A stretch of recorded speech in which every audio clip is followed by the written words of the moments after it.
Thank you. Thanks for coming today. Thank you all for coming. Thanks for being here. How are you? Thanks for being here. Nice to see you. Thanks for coming, everybody. How are you? Good to see you all. Hi. Nice to see you guys. Hello. Hi.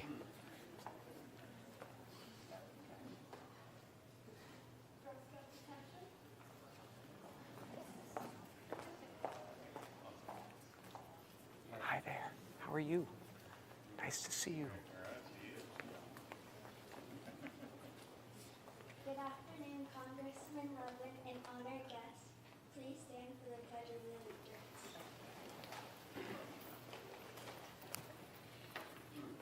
Ready, begin. I pledge allegiance to the flag of the United States of America and to the republic for which it stands, one nation, under God, indivisible, with liberty and justice for all. Good job, girls. Way to go. Good job. Hey, wait. Good job. Way to go. Thank you. And you can Good all job. Good job. please just give a round of applause for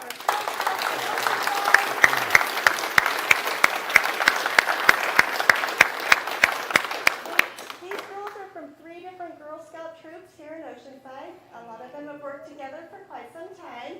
And we have a senior, 3 juniors, and a cadet. So the 3 juniors are in the green and the senior and cadet are in brown. Good job. All right. Thank you. Fantastic. Thank you, girls. Good job. Before we begin, I would like to just make a few words for, announce a few things for you.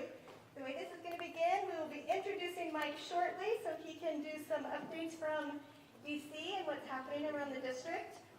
Afterwards, we're going to have the Q&A.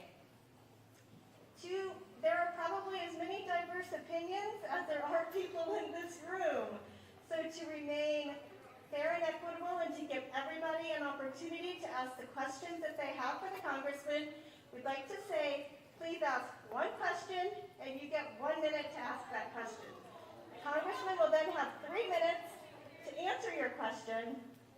And then once you've asked your question, if you will please take your seat so that he can look at the audience and be able to speak to all of you at once and answer to all of you. We have Kathy, who will be holding the microphone, and stand up, Kathy. Kathy is obviously very easy to see, but she will be the one holding the microphone. So when you try to hold it, she's going to let you touch it, but she's not going to let you hold it. So. I feel like I'm giving an in-flight briefing. You train tables in your flight position. Kathy will let you know how the questions will work once we begin that part of it. But until then, and right now, Congressman Mike Levin. Thank you. Thank you, everybody. Can we please give a big round of applause to Misty and all the volunteers and everybody who worked so hard to put this together.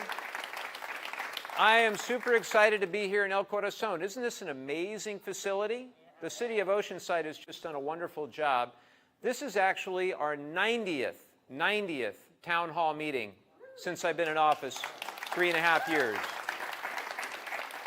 We did a bunch in person, and then COVID hit, and then we did a ton virtually, and I am so excited. We are now back in person with our monthly town hall that we're going to do, again, August, September, October. I hope that you join us. I hope you tell your friends. I hope you tell your family members, your neighbors, whether they're Republicans, Democrats, Independents. We want to hear from you. I always say as a member of Congress, my output is only as good as my input, and I need your input. My grandma used to say I had 2 ears and 1 mouth, and I should use them accordingly. And so that's what I try to do. I don't always succeed, but I try to do at these town halls. I'm also super excited about our house parties. We've been rocking and rolling with our house parties again. We had 2 earlier today, our 246th and 247th. So I am really excited to get to 250 and beyond. And I think I might wipe our team out, but that's okay. We have a lot of fun at those house parties. Now, we have a very special guest that I'd like to bring up, and that is Jim Crounce. Jim is the chairman of the National Committee to Preserve Social Security and Medicare. Pretty important, Social Security and Medicare, don't you think? And that organization has a mission to protect, preserve, promote, and ensure the financial security, health, and well-being of current and future generations of maturing Americans. As a strong advocate for these programs that transform the lives of seniors in our country, I am honored to have Jim join us today in our beautiful district, but specifically here at this beautiful senior center here at El Corazon in Oceanside. So with that, please join me in giving a big 49th District welcome to Mr. Jim Crounce.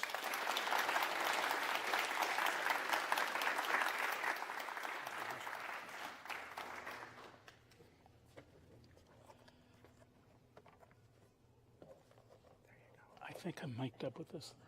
Is this So they can okay? Here, use this. Okay, I'll use this too. I'm delighted to be here with you today in Oceanside and with Congressman Levin.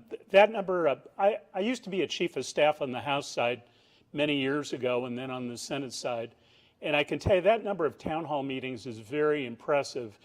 Town hall meetings aren't what they used to be for a member of Congress. People are a lot more opinionated these days. And so for Congressman Levin to do that shows that he's listening and listening to everybody, and I think that's terrific.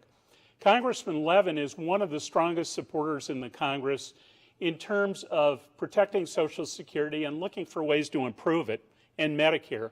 In fact, we do a scorecard on all the members of Congress, and on the votes that we rate members of Congress on, Congressman Levin is 100% perfect. And you should be proud of that. And I can tell you in Washington, D.C., Mike is known as a smart and very effective member of Congress. He's somebody who does listen to both sides. I know he's got a special focus on veterans, on climate change, and of course, the economy. Let me tell you a little bit about our organization, the National Committee to Preserve Social Security and Medicare. We're a national organization, we're member-based, we've been around for about 40 years, with the sole mission of trying to preserve Social Security and Medicare and look for ways to make it even better.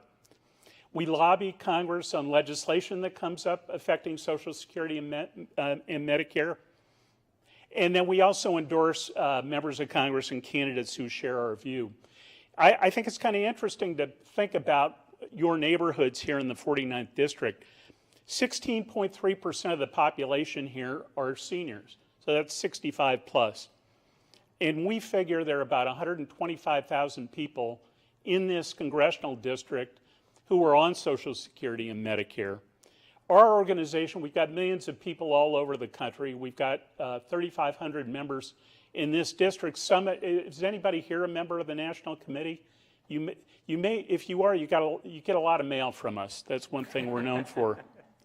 And if you want to check out our website, it's a very good resource for Social Security and Medicare. It's ncpssm.org, National Committee to Preserve Social Security and Medicare.org. It's quite a mouthful, but it's a great resource, and you can go on that website and virtually any question you have about each system you can get answered on the website, and you can find out what legislation is coming down the pike that you should know about.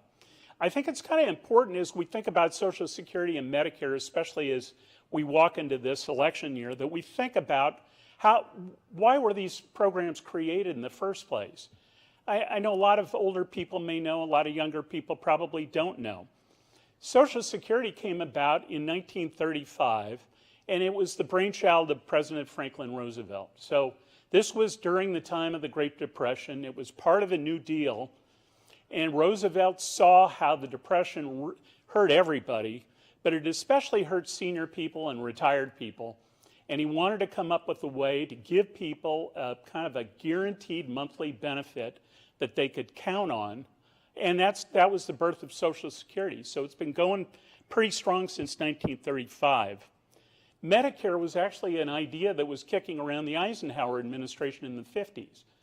But it wasn't until 1965 that President Lyndon Johnson made it part of his war on poverty. The idea there was when people retired, they really didn't have their employer to provide health insurance for them.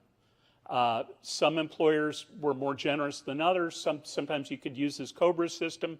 So he wanted to come up with a way to cover everybody over 65 with the health insurance program. And I think it was an ingenious idea. How many people are on Medicare? I know I am, and I think you could have some complaints about it. I think it's a very good system and really provides a level of care for seniors that's very important. You know, some people like to criticize these programs these days, but I think they're very important. And I think everybody has family or friends who have stories. I know in 1993, my dad died suddenly, and it's kind of a long story about what happened. He was a lawyer, and he got into a partnership battle, and yada, yada, yada. It was a terrible situation for my mom. And so when we talked to my mom, I've got a brother and sister, about her situation, you know, the most important thing to her was, I don't want to be a burden to you kids. And I'll bet everybody here who's been in that situation knows exactly what I'm talking about. And thank God that Medicare and Social Security were there to help my mom. She was fortunate to have kids who wanted to pitch in too. Not everybody is. So if you think about it in those terms, you know how very important it is that these programs do well and succeed. Now, the threats to Social Security, especially right now coming into this year, are very real. You know, sometimes we go for years and we don't really hear much about it. We think everything's just copacetic and fine. And we think these programs are sacrosanct and untouchable. But what happens in this upcoming election this year is going to be very important. So you need to research the candidates if you care about these issues very carefully. Some of the threats that have been floating around for a while that I think we'll hear more, I think you're going to hear more about it this year, are to privatize Social Security and Medicare. Now, this privatization of Social Security is a bad deal. And it's basically, it would create private accounts that would gamble your money in the stock market. And, you know, we can see just by the last couple of months with the economic situation how much it goes up and how much it goes down. And if you had to tie your guaranteed monthly benefit to that, I don't think you would feel much security. The idea to privatize Medicare is a big question mark as well. Most of the experts think it would raise premiums, not lower premiums. And so be careful of that one. That's a really bad deal. There are a lot of people who want to raise the eligibility age of Social Security and Medicare. And so pay attention to that.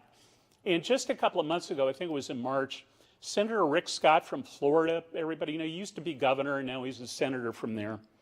He suggested, this is exactly what he said. He suggested that both Social Security and Medicare should be sunsetted. And sunsetted is a Washington, D.C. beltway term for ended, okay?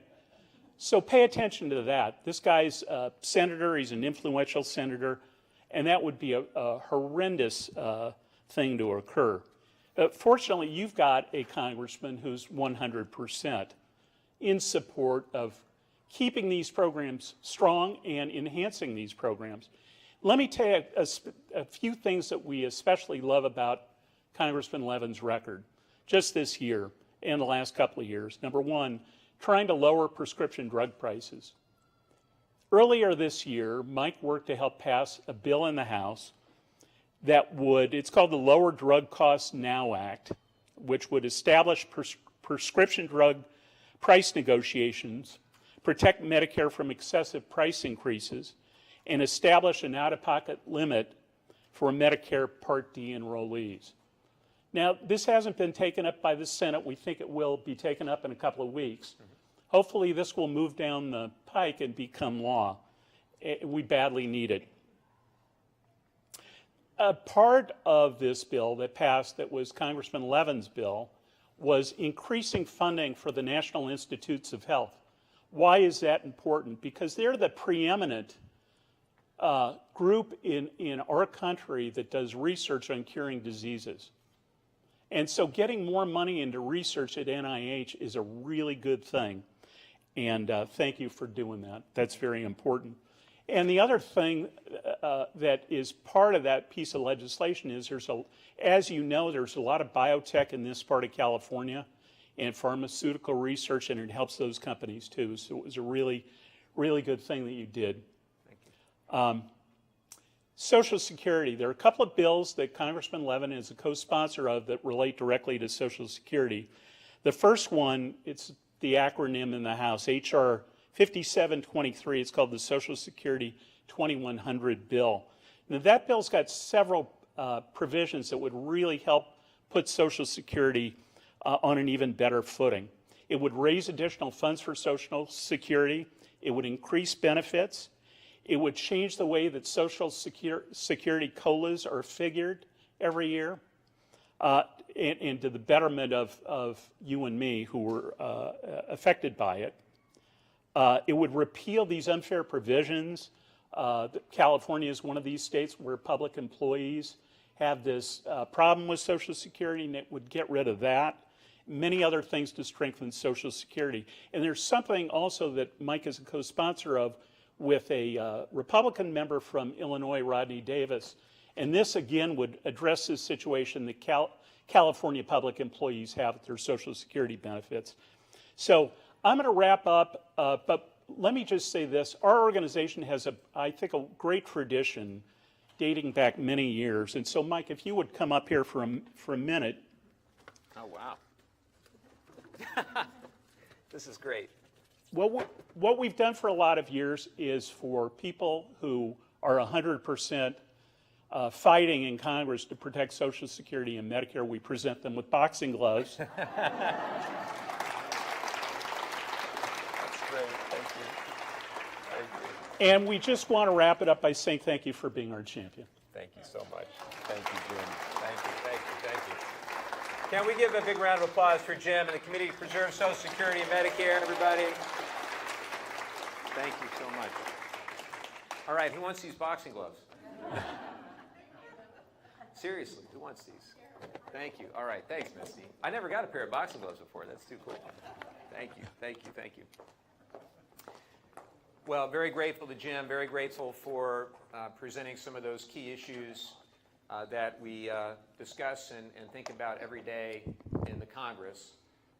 Whether it makes the cable news or not, I want you to know that Social Security, Medicare, Medicaid, they're always on my mind. I want to just take a minute, and in addition to thanking all of you for spending some of your Saturday with us, I want to acknowledge the frustration and the concerns that I know some of you are feeling. From gas prices to gun violence, reproductive rights to voting rights. A lot of Americans across the political spectrum are anxious and angry about the direction of the country. I share many of those concerns. We have a lot of work that we have to do in the weeks, the months ahead to address our challenges. But if nothing else today, I want you to take with you that we have reason to be hopeful.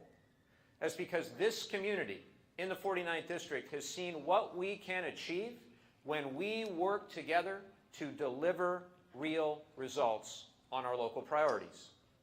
We've delivered results on getting the nuclear waste off our coast at San Onofre, including $40 million we got from the Department of Energy to restart the process of finding a new location to send the nation's spent nuclear fuel.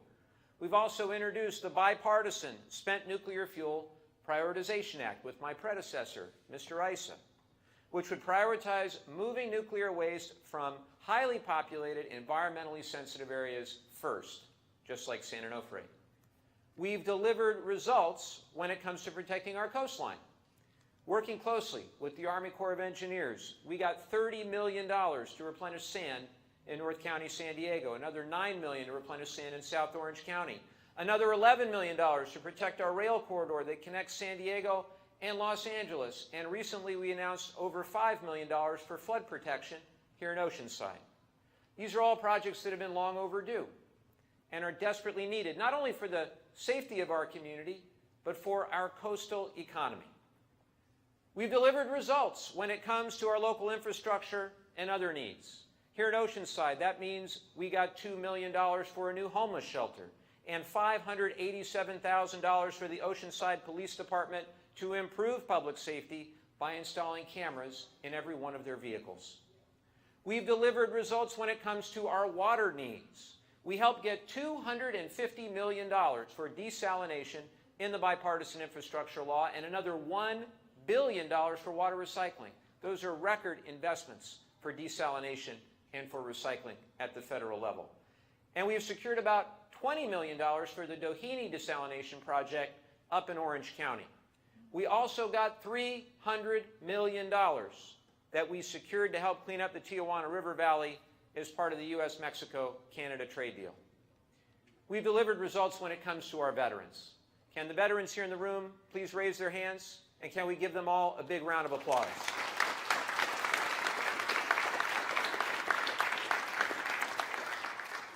Some of you know I'm the grandson of a World War II veteran, and I'm proud to chair the Veterans Affairs Subcommittee that has jurisdiction over veterans' housing and homelessness, the GI Bill, transition assistance, and more.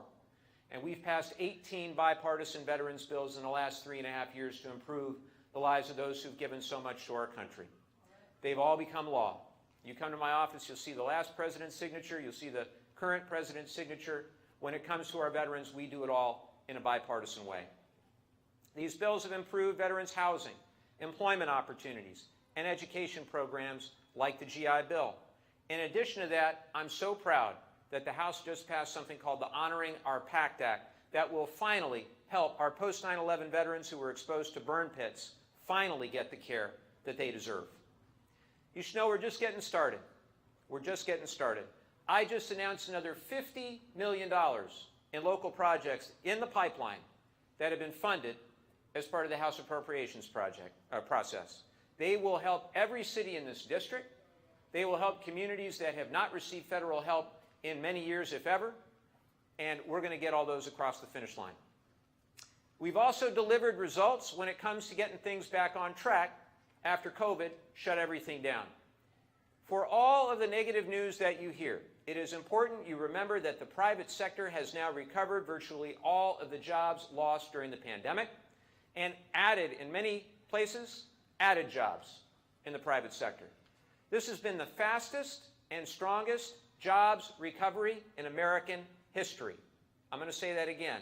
This has been the fastest and strongest jobs recovery in American history.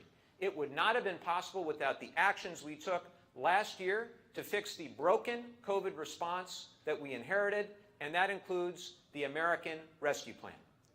I'm personally proud of the tens of thousands of small businesses we helped in this district, how we helped drop the rates of childhood poverty and hunger, and how we kept our first responders, police officers, and firefighters on the job. We expanded the child tax credit, which helped many struggling families make ends meet. I remember one of my constituents, Sharon, who told me a story about how she was finally able to afford braces for her child because of the help she got through the expanded child tax credit. The American Rescue Plan also is how we got so many people vaccinated. I think of the promotoras I met at the Vista Community Clinic during the pandemic, who were able to do vaccine outreach to the Latino community thanks to the resources we helped get them from the American Rescue Plan. Now, I am as concerned as anybody in this room about inflation. But you should know that while I and many of my colleagues have been offering serious proposals to address inflation, there are far too many who are willing to put people's pain right at center to get political gain. And that's just wrong. To use people's pain in that manner is just wrong, to score political points in an election. I think we all know that inflation is a worldwide problem with many causes. If you have heard me in the past several months, I have talked about three main causes I call the 3 Ps. The pandemic, which we just talked about. The second is Putin.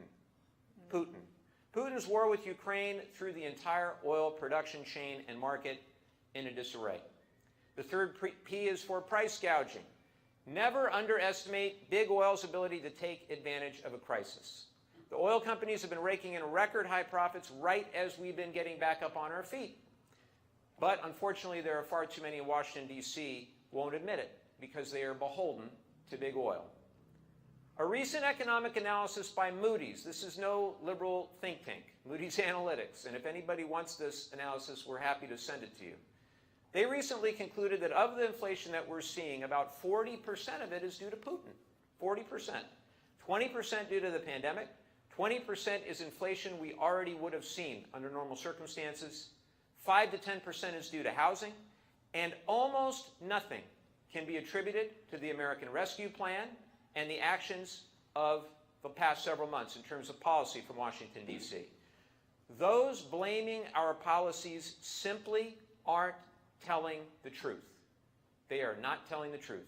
And again, if anyone wants to see that report, let me know. We'll send you a copy. So what do we propose to do? What is the anti-inflation strategy? Well, we've already passed legislation in the House on everything from oil company price gouging to ocean shipping reform to baby formula. We're also working on legislation that can pass the House and Senate with a simple majority via reconciliation, something you probably know more about reconciliation than you ever wanted to know. But it will do some of what Jim was talking about. It'll lower prescription drug prices. When you think people are paying hundreds of dollars for insulin, when insulin costs $10 a vial to make, and you've got about 1 in 4 people in this country who are either pre-diabetic or diabetic, what are we doing? What are we doing? So this would cap the price of insulin and many other prescription drugs. It's long overdue. It would also prevent increases to Affordable Care Act premiums. In California, you got 1.7 million people on covered California, and this would be huge for many, many of them. Now, I'm a Democrat. I'm a proud Democrat. I'm also somebody that actually is concerned about the debt and concerned about deficits. We do exist. We're out there. And when it comes to debt and deficit, you should know that after Donald Trump added $7.8 trillion to the debt, you heard that right, he added $7.8 trillion to the debt, we're on path this year to actually decrease the federal deficit by over $1 trillion. Do you hear that on the cable news? Probably not. You got to be my ambassadors out there and let people know. I am very proud of the results we've delivered and the results we will continue to deliver. And I'm proud of the way we've done it. We've been working across the aisle whenever possible, not trying to score political points, not trying to tear people down, but trying to actually lift people up, not trying to yell the loudest on cable news. It's also how we're going to conduct this campaign. My mom taught me to be respectful. My Republican opponent and I live in the same town. We even go to the same church. We just happen to have honest differences of opinion on some profoundly important issues. I've heard his stump speech more than once. I think he believes what he says, and if elected, he's going to keep every commitment that he's made. And I'm going to make sure that the people of this district know what those commitments are, because many of them are totally, totally out of the mainstream. You might remember that the last time House Republicans were in charge, they passed a tax scheme that blew a $2 trillion hole in the deficit, where 80% of the benefit went to the top 1% of taxpayers. You remember that? States like California specifically were punished, intentionally, were punished by imposing a cap on the deduction for our state and local taxes. You remember that, don't you? We're all still living with it. Here's the truth. Our opponent is perfectly fine lowering taxes for the ultra-wealthy, even more. And he seems to think any increase on corporate taxes is some sort of socialist takeover. You remember, under Obama, corporate taxes were at 35%. They then decreased to 21%. We had proposed 28, 25. He won't go 1 cent above 21. In fact, wants to make them lower still. So what I want to do is pretty simple. I want to grow the economy from the middle out rather than the top down. And I want a full restoration of the state and local tax deduction. I also want to position our district at the forefront of biotech, life sciences, clean tech. I want to make sure our police and our fire have the resources they need to be successful, that our soldiers and our sailors and our Marines have everything they need for their readiness and preparation. And I want to secure our border while treating all people with dignity. We can do that. During this campaign, our opponent has already said repeatedly that he wants to freeze and then cut everything other than defense, Social Security, and Medicare. Those are his words, freeze and then cut. Here's what that actually means. Here's what it means to you. He would freeze and then cut following the following agencies, all the funding each year, all the programs that are part of our discretionary spending. Every single one of these falls under that category. Customs and Border Protection and Border Security. Federal support for fire departments and law enforcement. Veteran homelessness, transition, and suicide prevention programs. funding for clean beaches, coastal protection, and drinking water.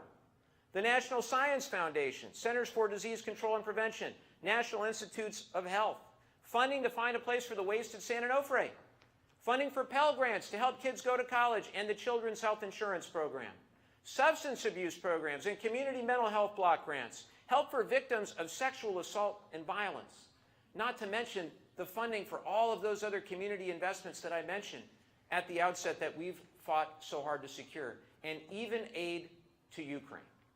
All of that would be frozen and then cut if our opponent gets his way. Do you want to see that happen? No. I don't want to see that happen. And Jim said this well. When it comes to Social Security and Medicare, here's what you also need to know. And he said this, and I'm going to repeat it. If given the chance, the Republicans will do all they can to privatize and undermine these essential benefits for seniors, and we can't let them do it. We can't let them do it. Some are even now saying that if they get back into power, they will once again attempt to repeal the Affordable Care Act. It's the old song, same old song, but they're running on it again. And that means coverage for those with pre-existing conditions. We can't let that happen either, can we? No. Let me close by saying this. I think we all know there's something greater at stake in this election. Probably saw either the hearing last night or some of the other hearings from the January 6th committee. I think the fundamental question here is this: what kind of future do we want for our country? Do we want elected officials who will actually stand up for democracy and the rule of law?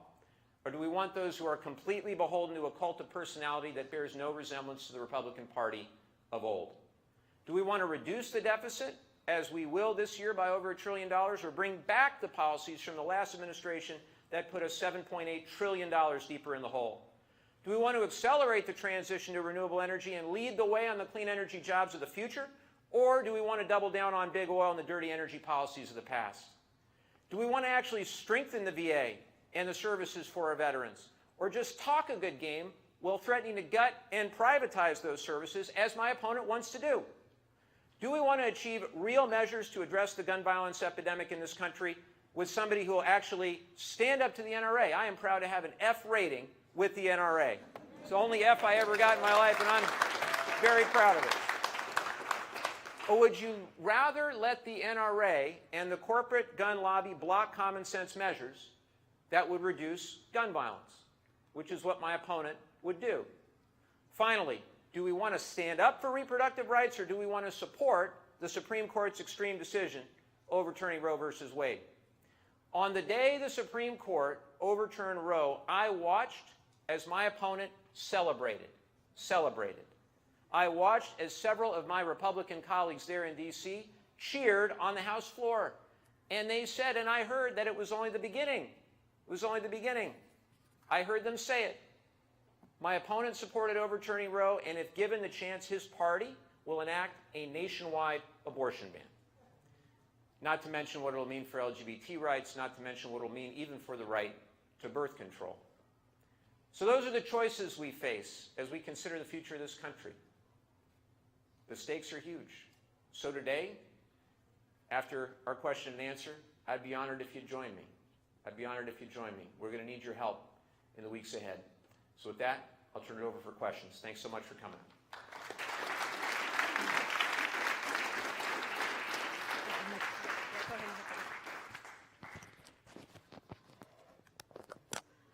I do want to say, as we get started on the Q&A part, if you can please come up the middle aisle, come around the front so that we don't trip over the cord here from the filming that is going on, and queue up on this side. Then again, one question, 1 minute to ask it. I'd hold it a little further from you. There you go. One question, 1 minute to ask it, and then please go back to your seat so the congressman can address the entire audience. At that, I'm now passing it to Kathy. Hopefully. Hi folks. So I'm going to begin by calling out 3 numbers, and my young friend Gordon, who's been chosen from the audience, is actually going to hand these tickets to me. So if you come along in the direction that Misty has said, and We've moved. Okay. Okay, so if you come around and stand here to my left, and I will hold the microphone for you. Remember, it's the one question, and then we'll move on and proceed with the next. Got a lot of feedback here. Okay. Anything we can do about the feedback? Is that any better? Our IT team in the back there?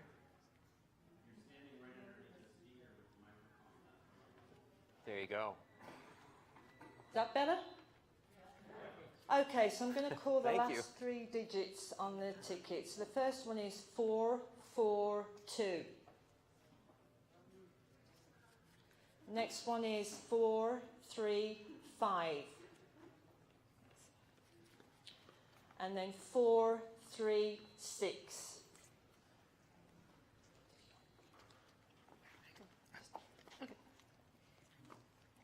Before I ask my question, I want to thank you for your work on gun sense Thank you. legislation in America. Thank you. What's your name? Andrea, Andrea, thank you Andrea. very much for being here. I gave my question away to my husband, who's a very conservative Republican. Excellent. So this Excellent. is his question with mine, but Is he before I here? do, He's not not here. Is he? Oh, that's too He's bad. not here. All right, next time. But both of us would like to express to you before the question, we really want Congress to continue to pursue dealing with this situation with Trump and the attempted coup. My very conservative Republican husband also wishes to express that. Thank you. Thank you. So my Republican husband wants me to express his concerns about too much government spending. Yeah. I will express the question as a compromise question. What are you doing to balance the budget while keeping taxes as low as practical? Great. Well, I wish he were here, and you bring him next time for me, okay? Look, I think what's really important here is we face an unprecedented public health and economic crisis. We spent what we needed to spend to help our schools, to help our small businesses, 20,000 here in the district alone, to help, obviously, everybody that got one or more of the stimulus checks. Many people were right on the edge. I saw a food bank and seeing people who used to volunteer themselves for the first time actually needed the help. That's why we did things like the expanded child tax credit. I am proud of all the things that happened. That obviously came with a significant cost. And what we've got to do as much as possible in the coming months and years is get back on the path to reduce the deficit and get back to a balanced budget. Now, you all remember the last president that actually balanced the budget? Did it for 4 years straight? Bill Clinton, right? Then, yeah, that's right. Then who came next? George W. Bush. Debt skyrocketed. Remember that? Then we got Obama. What did he do in his second term? Started reducing the deficit. Then we got Trump. What happened? $7.8 trillion. You see a pattern? Now Biden's in there, reduced deficit by $1 trillion. See the pattern? Right? If you take a look back, and I know that these stats are out there, and we'd be happy to dig them up for you. You look back at the last several Democratic administrations, last several Republican administrations, and the narrative out there that the Republicans sell, where they're going to dramatically reduce the deficit or the debt, is just not what they do when they get into office. Trump actually said he would eliminate, you can look this up, this is really chutzpah. He said he would eliminate the national debt in 8 years. That he would eliminate he said this. Go look it up. Instead, they added $7.8 trillion. Now, the first $2 trillion I mentioned to you was a tax cut where the top 1% got 80% of the benefit. Paul Ryan, you remember Paul Ryan, right? He said, oh, don't worry, this will pay for itself. Look it up. He said it would pay for itself. It didn't pay for itself because trickle-down economics don't work. It doesn't trickle down. We have a choice in the next several years. Do we want to grow the economy, as I said, from the middle out or the top down? The definition of insanity is doing the same thing again and again and expecting a different result. We put Kevin McCarthy in as Speaker of the House. You put a Republican administration in there. They want to reduce taxes on the ultra-wealthy. They don't want to raise a penny in corporate taxes. They don't want to do anything about the SALT. They don't want to do anything about the middle class other than make their life harder. What do you think the result's going to be? The same thing we've seen time and again. On the other hand, we can actually get back to a balanced budget. I'd like to see something akin to the Simpson-Bowles Commission, where we speak seriously, and that's with my friend Jim from the Committee to Preserve, making sure that we do all we can to protect the Medicare Trust Fund, protect Social Security, but where we actually have a bipartisan discussion with reasonable people again. not this craziness that we're seeing. So tell your husband he's a good man, and tell him to come next time. Okay, I'm going to call 431, if you'd like to come up. He passes. Oh, Okay. you've been answered. Okay, sorry. 434. Hi, how are you? Hi. Oh, I like your mask. Yeah, thank you. Matching outfit. And what's your name? My name's Lenny Ray Cook, and I'm here representing North County Amnesty International Group 471. Thank you. And thank you for the votes that you've had in the past that support equality and human rights, such as the For the People Act and the Equality Act and others, of course. I mean, we do have a broken asylum and immigration system, and I guess I would like you to address what is upcoming. How can we support some of the really necessary changes? Well, what was your name again? Lenny Ray. Lenny Ray. Thank you for being here, Lenny Ray. And one of the big frustrations that I have is that there are too many people in Washington that want the issue of immigration rather than actually trying to solve any of the policy challenges that we face. So talking points are unfortunately not getting us anywhere. The reality is that we were close with the Hurd-Aguilar proposal. Will Hurd, who was a Republican congressman from Texas, my friend Pete Aguilar from California, were closest a few Congresses ago on a comprehensive immigration reform policy that would actually provide a path to citizenship, but would be a tough policy, a fair policy, and they were very close. They couldn't quite get it across the finish line. You might remember several years prior with McCain and Kennedy, where they tried as well. We've got to get back to some bipartisan, common sense, multifaceted immigration reform. What we have tried to do, and unfortunately not been able to pass, are things like the Dream and Promise Act, to make sure that those who are coming at a very young age to the country are actually treated with dignity and respect.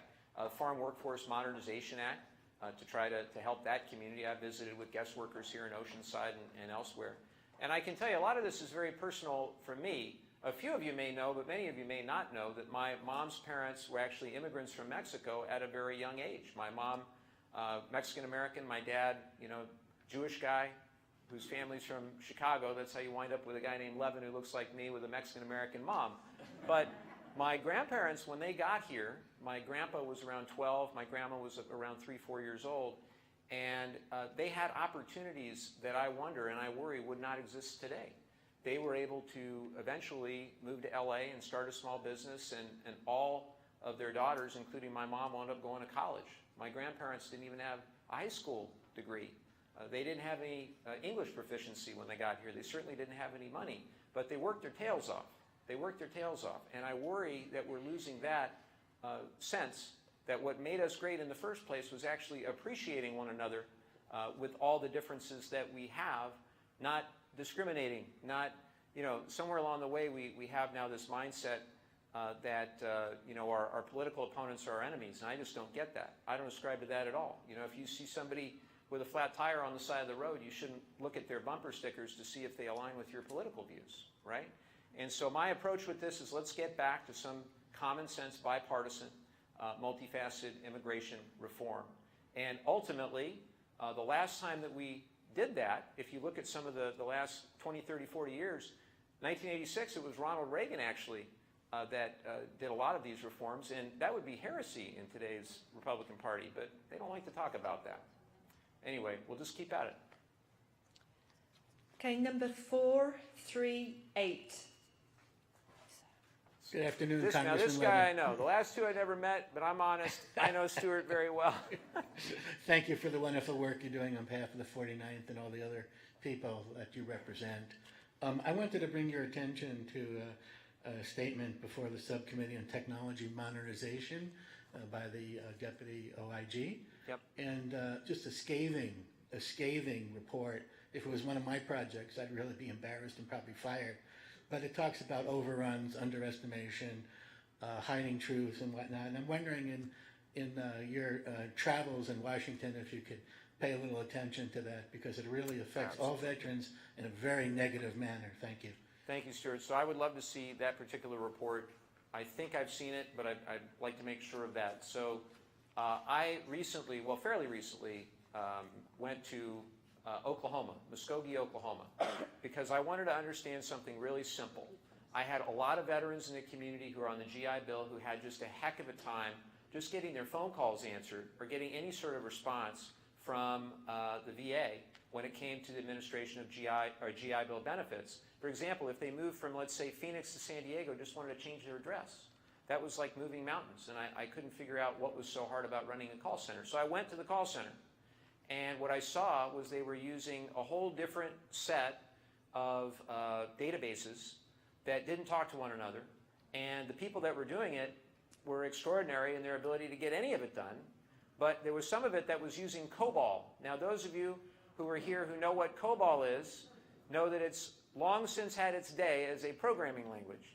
And I went there at the time. The ranking member was Gus Bilirakis, a Republican from Florida, and we committed to, hey, we have to do all we can to address this. And Dr. Lawrence, who was Trump's appointee at VBA at the time, they said they need about $130 million to do it, to modernize the entire thing for the GI Bill. So with the CARES Act, which was the bipartisan COVID relief bill at the end of 2020, and then the American Rescue Plan in 21, we sent them the money to do it. We sent them the money to do it. And we just had a hearing where they're now doing a lot better than they were before. I asked the witness from the VA, are you still using COBOL? And he said no, but that he was a former COBOL programmer.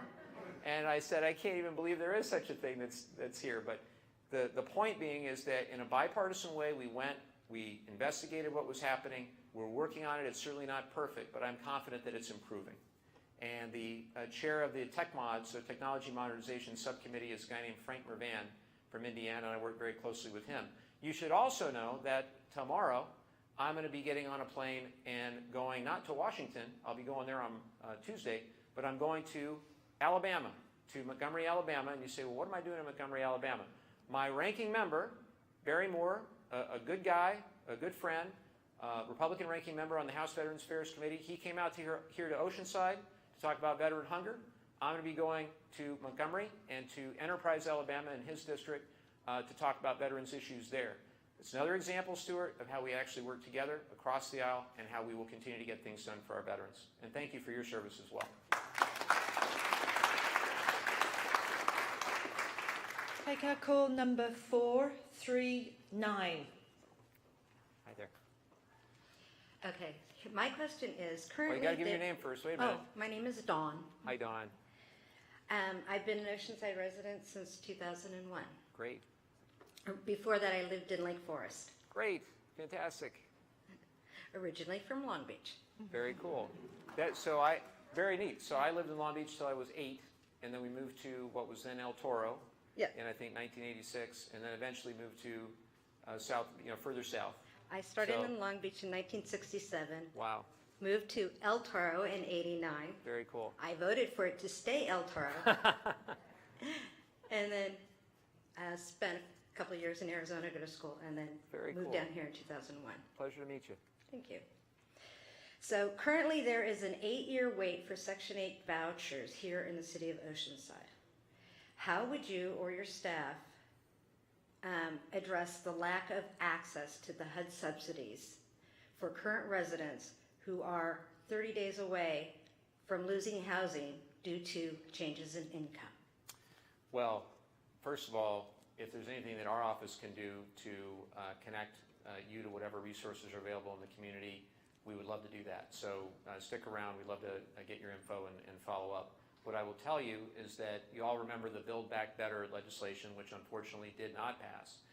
It had $100 billion for affordable housing.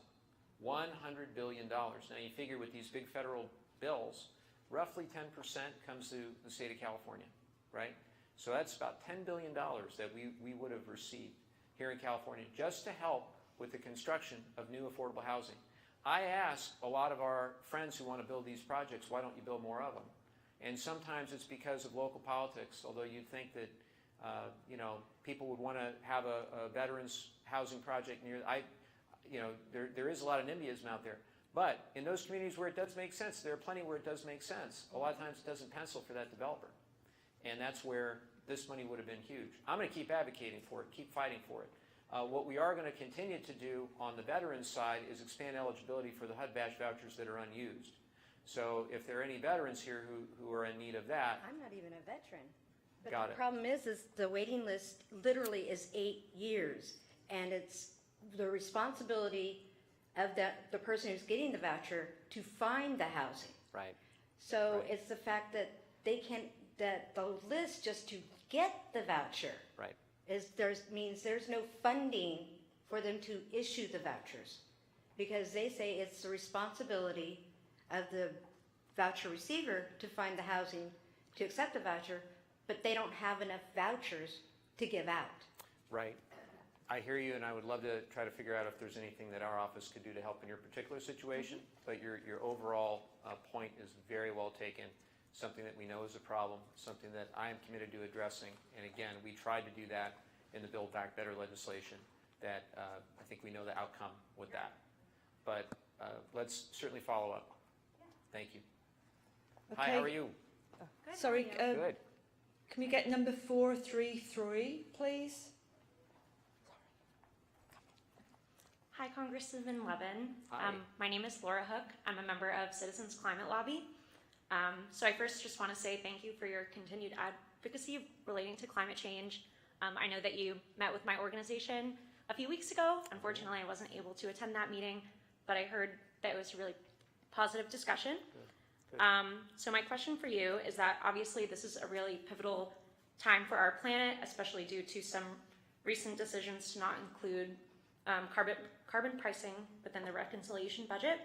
So I want to ask you what you're doing in Congress to help reduce carbon emissions, and from your perspective, what would be some of the most impactful bipartisan climate policies that could be implemented? Well, thank you so much. I'm just going to be honest. It's been frustrating, really frustrating. We thought we were really close to a deal. Our office, and I'm sure many others, have been in direct contact with Senator Manchin's office over the last year and a half about all this. And, we had what I thought was a very sensible framework. It wasn't everything that we wanted. It had things that Manchin wanted that we didn't, and I'm sure vice versa. But I thought we were close. And then he unilaterally decided that he wasn't going to go for it.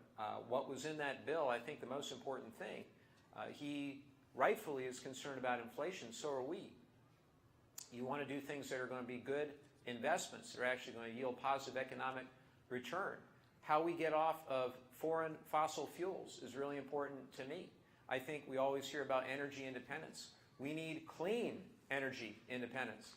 We need clean domestic solar and wind and batteries. We got to dramatically reduce our emissions from everything from the cars we drive to the buildings we build to the way we grow food, the way that we generate electricity, to do all the above. And we made a lot of progress in the bipartisan infrastructure law. $7.5 billion in there for a new charging network, 500,000 chargers for electric vehicles. Money in there, $3.3 billion for wildfire mitigation, something that's extraordinarily important to us out here, and we see in real time up in Yosemite what's happening right now. Huge amount of money in there for transit, tens of billions of dollars. And by the way, I'm going to try to get as much of that money as I can to come our way for the Lausanne Rail Corridor. Because what happens every year is we put Band-Aids on the Lausanne Corridor. That's the connection between Los Angeles and San Diego. Every month that rail line is shut down costs us $100 million in lost economic outcome, right? So if you hear, oh, it costs $10 million to fix the rail line, well, leaving it closed is much worse. But the point is that there are parts of that rail line, and obviously we work with our friends in Del Mar and elsewhere, where they don't want to see, they are parochial in their desire on that rail corridor, and we want to be respectful and work with them to build consensus around where that rail corridor should be. But I bring all those things up because everything we do, everything that I try to do on the Natural Resources Committee and on the Select Committee for Climate is done with the frame of actually trying to deliver results today. What can we do today? Knowing that we have to do far more in the future.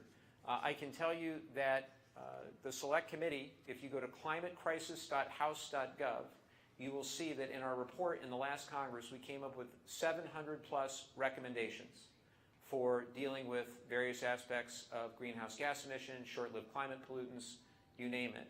And over 200 of them have now become the law of the land. That's what people don't know. I think that's saying I'm out of time. But just note, like 200 out of 700, it's not everything we want by any stretch of imagination, but it's also not nothing either. And another Citizens Climate Lobby member, my friend Larry Kramer, who's the Mayor Pro Tem of San Juan Capistrano, he did a great piece in our local paper on this. Thank you for the work Citizens Climate Lobby does as well. Okay, numbers 428 and 430. I see a Cubs fan. My dad's from Chicago. How are you? Oh, I'm great. My name is Chuck Cruz, born and raised in Chicago, All right. and probably influenced by our old Mayor Richard Daley Yeah. and his That comments, could as be you good or may bad. recall, were politics ain't beanbag. Yep. And I'm afraid that the Democrats are too soft on pointing out the differences on issue after issue between us and Republicans, whether it's climate or revelations from the January 6th, some of the rulings from the Supreme Court. I think this election is so important that we need to really drive home the differences in the two parties. Thank you. Thank you. What was your name again? Chuck Cruz. Chuck? We got to get those boxing gloves. Where'd those boxing gloves go? I got to get those.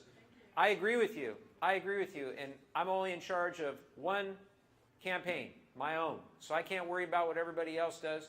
You would not believe, maybe you would believe, how many times I hear, oh, you know, the Democrats this, the Democrats that, about messaging and this issue, the other. And I always say, look, it's the old serenity prayer, right? I can control my own actions, my own prioritization of the issues that I think are the most important to this district, and try to create those contrasts as best I can. Now, we did that on a number of issues at the outset, but I will mention a few things since you brought up the Supreme Court that they were really stunning just this past week. And I don't know if you all saw this because there's so much happening now in our 24-hour news cycle, but just in the last few days, the House of Representatives took action to codify certain things that were put in doubt by the concurrence of Justice Thomas in the Dobbs decision. If you recall, in the Dobbs decision, Justice Thomas talks more about other things beyond just Roe versus Wade that fall under the Liberty Clause of the 14th Amendment. Things like the right to contraception, birth control. We're talking about birth control. It's the year 2022. Whether a consenting couple can use contraception. We're talking about LGBTQ rights and marriage equality. So what we did is we put these things up for a vote to codify LGBTQ rights, to codify the right to contraception, and of course to codify Roe versus Wade. Now, Roe versus Wade, we attempted the Women's Health Protection Act a couple weeks back, and it was a very party line vote. It passed in the House, but in the Senate it's probably not going anywhere, unfortunately, because of the filibuster and because we don't have 60 votes. We don't have 10 Republicans who would support that legislation. So then we did the bill on LGBTQ equality. And we got 47 Republicans that agreed with us to protect marriage equality. And interracial marriage was also in the bill, by the way. Yeah. But we only got 47. That means there are 150 plus who voted against in the year 2022. And I can tell you, knocking on doors, talking to people, small events, larger events, the Republicans in this district, by and large, that's not their priority. That's not what they want to see from Washington, D.C. We've moved past that. We want marriage equality. We want to treat people with respect and dignity. We want to be able to love who we love in this country. Just the same, but perhaps even more striking, on the right to birth control. All right? The right to contraception. 195 Republicans voted against codifying the right to contraception in the year 2022. What are we doing? That doesn't reflect the majority of the people in this district. That is wildly out of touch with how most people view things in the year 2022. So I bring all that up because you're right, Chuck. You're right. We do have to make those contrasts. We do have to talk about the challenges. If they get the gavels again, it's like Maya Angelou said, when people tell you who they are, believe them the first time. Last week they told us who they are. They told us what they would do. They said it through Jim as well on Social Security and Medicare. They've told us on the Affordable Care Act. They've talked to us about it on climate and guns and everything else. You all have a choice this November. I think it's a pretty clear one.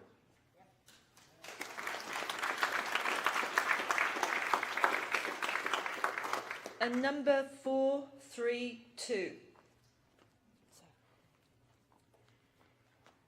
I am here to oppose Biden's Ukraine policy. What's your name? My first? name is Jorge from Carlsbad. Thank you, Jorge.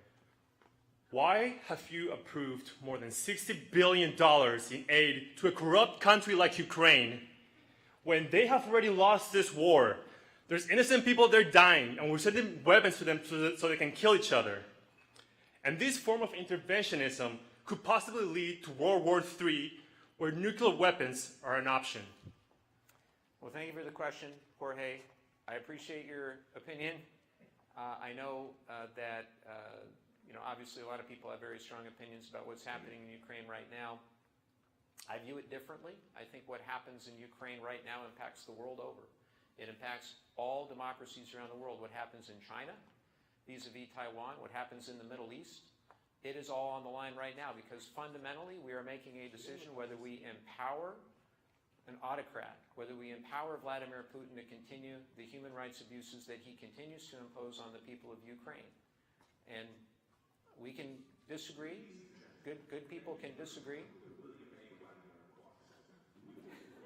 I hear the voice of God. I think it's the pool. We'll let it pass. Sorry, Jorge, we got interrupted by the pool.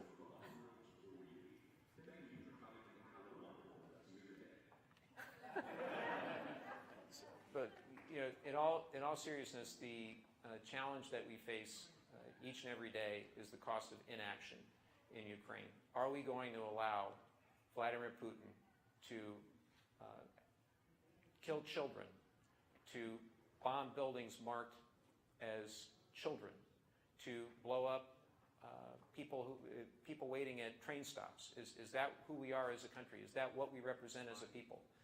And I can tell you there's no way that I will ever allow that kind of human rights abuse to continue.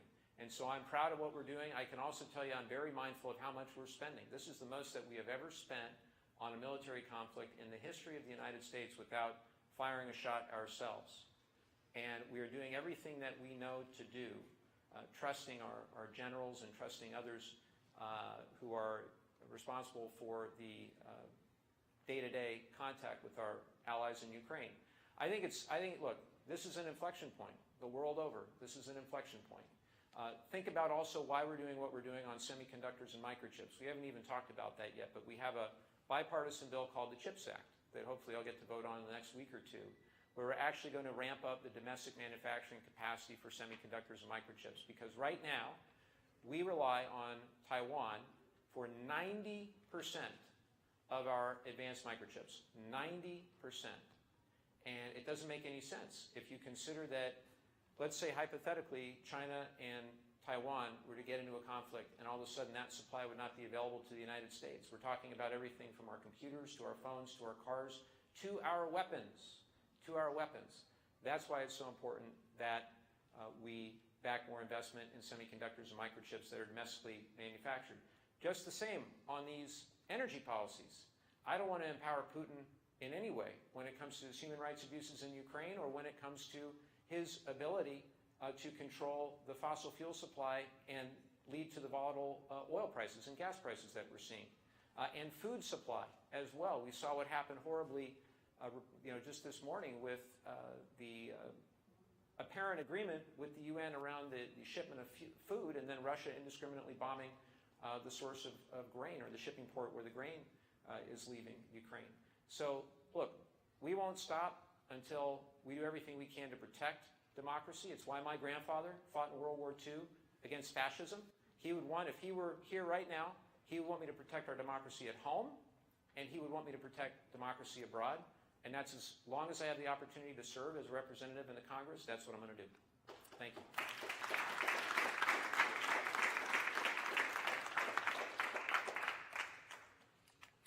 Yes, thank you, Congressman Mike Levin, Thank you. for everything that you're doing.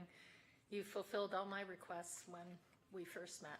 Thank you so much. And I'm really proud. My grandfathers all served in every war through generations. And I also grew up in Long Beach. All right. A little before your time. Thank you. Please give us your name, too. Bonnie Lang. Thank you, Bonnie. Bonita, but I go by Bonnie. one of your proud volunteers. Thank you. And you led into my question.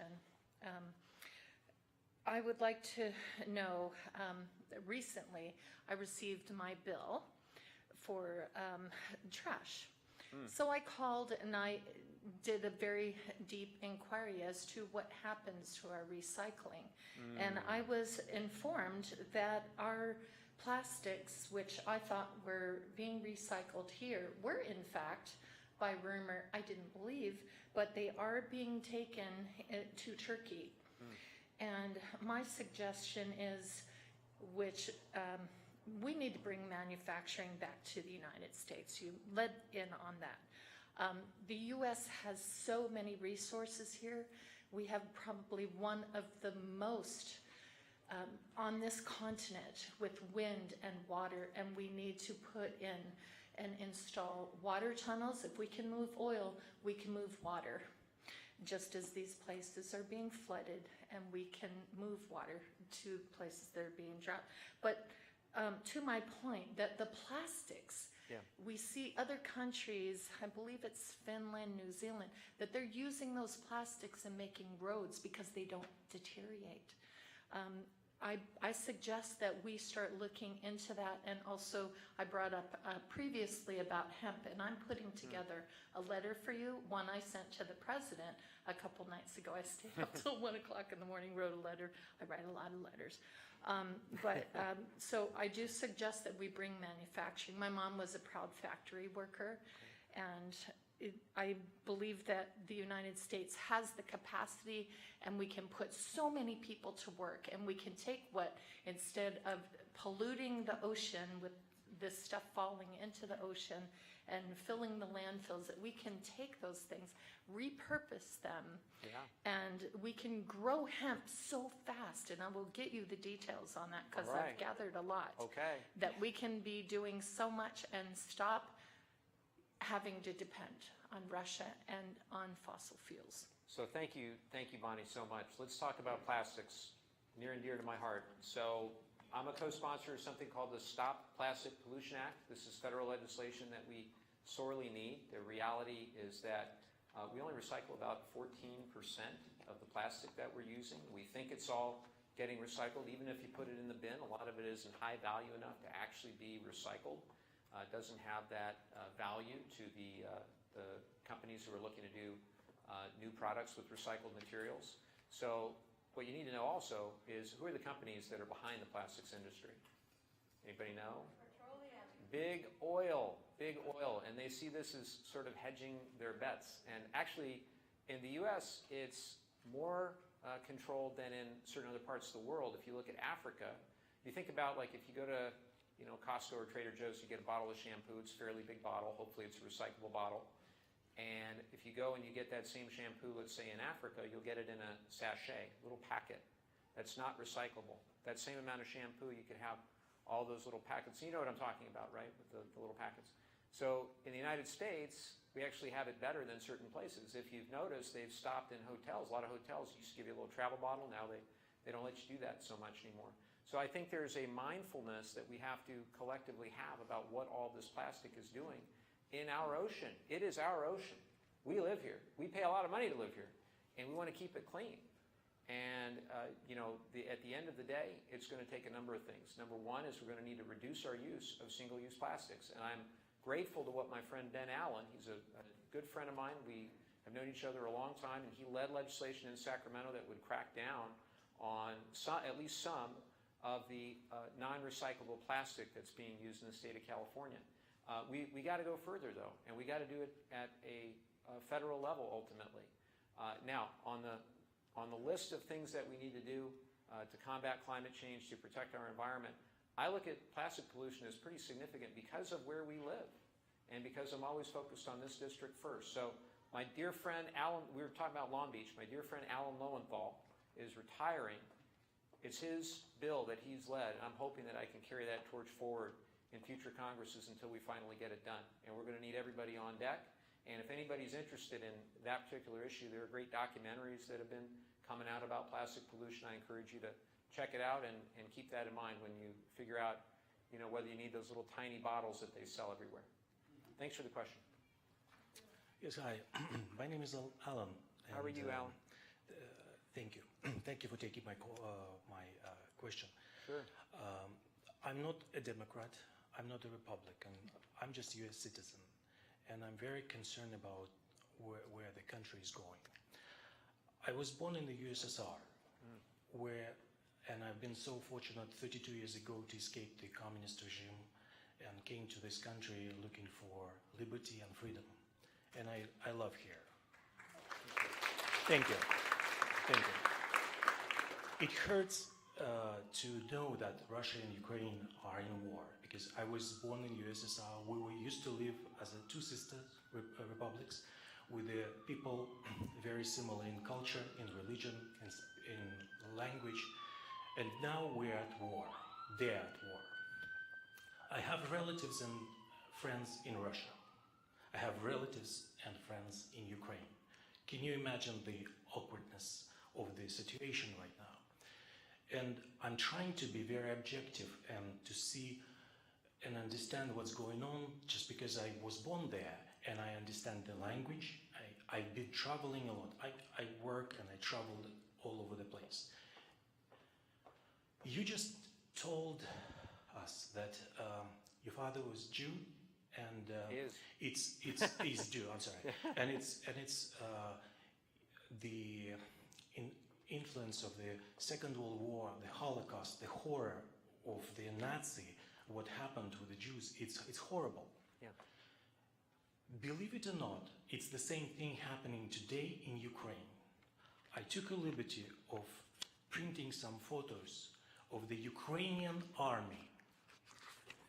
Those pictures are Ukrainian army today who surrendered to Russian troops in Mariupol just a couple weeks ago.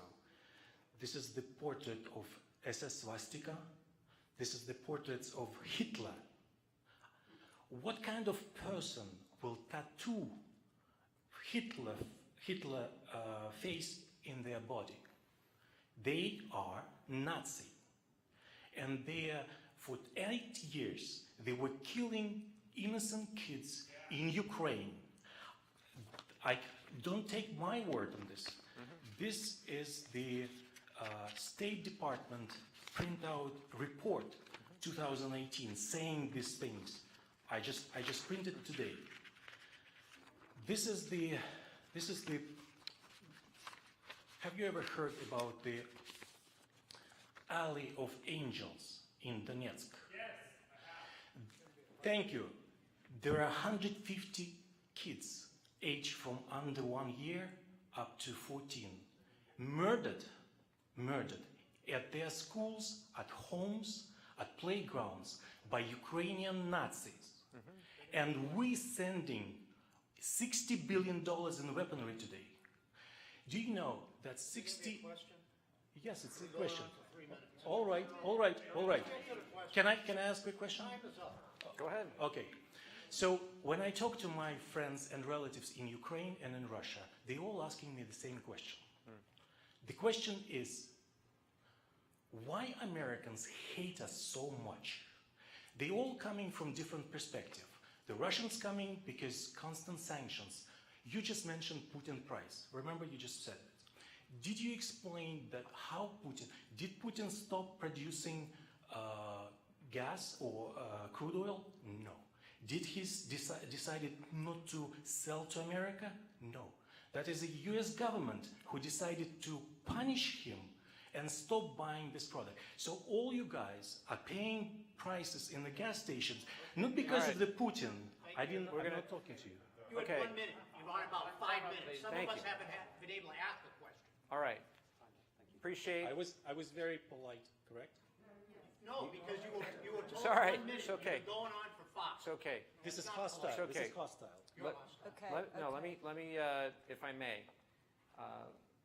We receive classified and unclassified briefings all the time from State Defense and others about all the things happening that you just mentioned and many that you didn't. And I'm not condoning any of that. But I'm also not condoning what Putin has and continues to do, including, no, wait a minute, you got your turn. I'm not You got your turn. No, you got your turn. What Putin has done in the last 100 days plus is a disgrace. History will remember him as a disgrace. And we have a decision to make in America. What do we stand for? Do we stand for democracy? Do we stand for freedom? Or do we stand for autocracy? Are we going to do all we can? Excuse me, I'm not going to, my grandma had another expression, those convinced against their will are of the same opinion still. So I'm not going to convince you today, but I'm trying to provide to you an explanation of why I think the actions that we've taken on an overwhelming bipartisan basis with regard to Ukraine are the right decisions, and why you need to know that on an overwhelming bipartisan basis, we're going to continue to stand with Ukraine. We just were with Mrs. Zelensky yesterday, or 2 days ago, in Washington, D.C.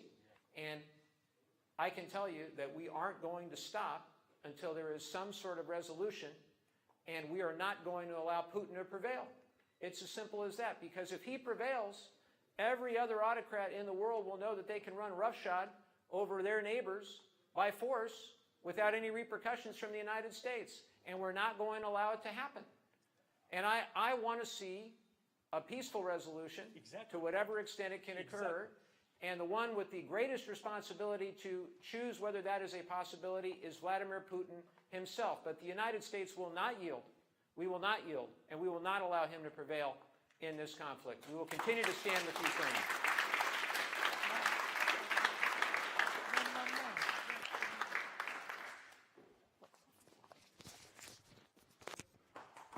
Kathy is about to call one more number, which will be the last question for today.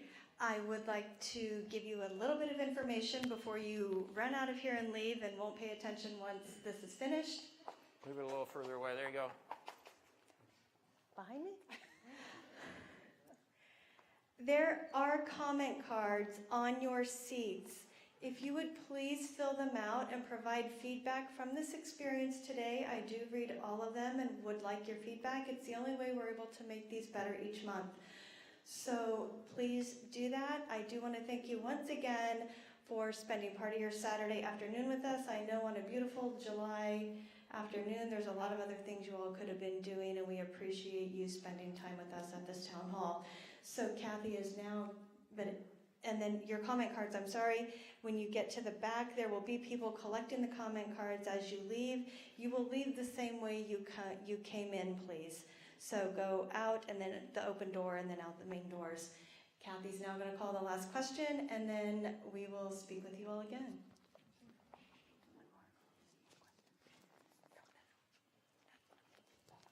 Okay, sorry about that. Last question goes to 440. Hey, winner. Let me take this off so you can hear me. How are you? I'm fine. How are you? Good. First of all, I want to commend you on a very effective speech, and very terse and very to the point. Thank you. I have watched you over the years, and you just get better and more focused every time. Thank you. Now, my original question was answered, but I have another one. And this may be purely conjecture on your part, but can anything be done about outliers in the Democratic Party, like Senator Manchin, who has been consistently sabotaging the Democratic program at a time when the country is so deeply divided? He really belongs in the Republican Party. Do you have any thoughts on that? My thoughts are you got to win in November. That's what you got to do. So we have worked with Manchin in good faith on a variety of issues around environment and climate and all sorts of different tax policy, and it's Lucy with the football. Just, every time Charlie Brown gets close, Lucy just keeps picking that football away, again and again and again. And the good news, though, is that I think we've actually come to some common ground on Medicare being able to negotiate prescription drug prices, at least to some extent, and on expanding and extending the premium subsidies for the Affordable Care Act so that people's bills don't skyrocket next year. And Manchin said he'll agree to both those things, and we'll do deficit reduction as part of that bill, and that's a good thing too. Now, what I can tell you in the future is that if you want to see actual change, if you want to see more, for example, of what we move forward on climate, more of what we've moved forward on healthcare, more of what we move forward on housing and so many other things, you got to elect a couple more Democratic senators. You got to elect a couple more Democratic senators. So when you think about how we would eliminate the 50-50 logjam, how we would hopefully get a couple people who are open to at least a carve-out for filibuster carve-out for voting rights or for women's rights or for a myriad of other items that are broadly popular with the American people but nonetheless can't get through a 50-50 Senate. You do it by winning some races. You do it by making sure Mark Kelly stays as a senator in Arizona and Catherine Cortez Masto in Nevada and Raphael Warnock in Georgia. And then you try to get somebody like Val Demings to win against Marco Rubio, or my friend Tim Ryan to beat J.D. Vance in Ohio, you catch my drift. And then the other thing you have to do is you got to hold the House. You got to hold the House because right now we only have a few seat majority, and it's going to take everything we have. Now, I believe that the political pundits writing our obituaries are doing it prematurely, and I base that on evidence because they've done it before. The day before the 2016 presidential election, practically every pundit got it wrong. You remember that. But what happened, obviously, was different from what they all said, what the so-called experts had to say. And what I know is in the next 100 or so days, if we put in our work, in our district, we'll hold this seat.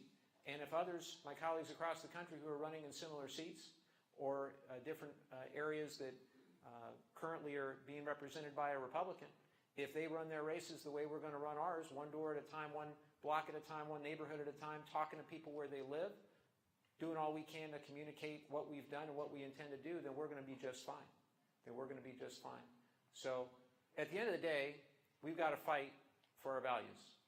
We've got to stand up and talk about what we're going to do or what they're going to do.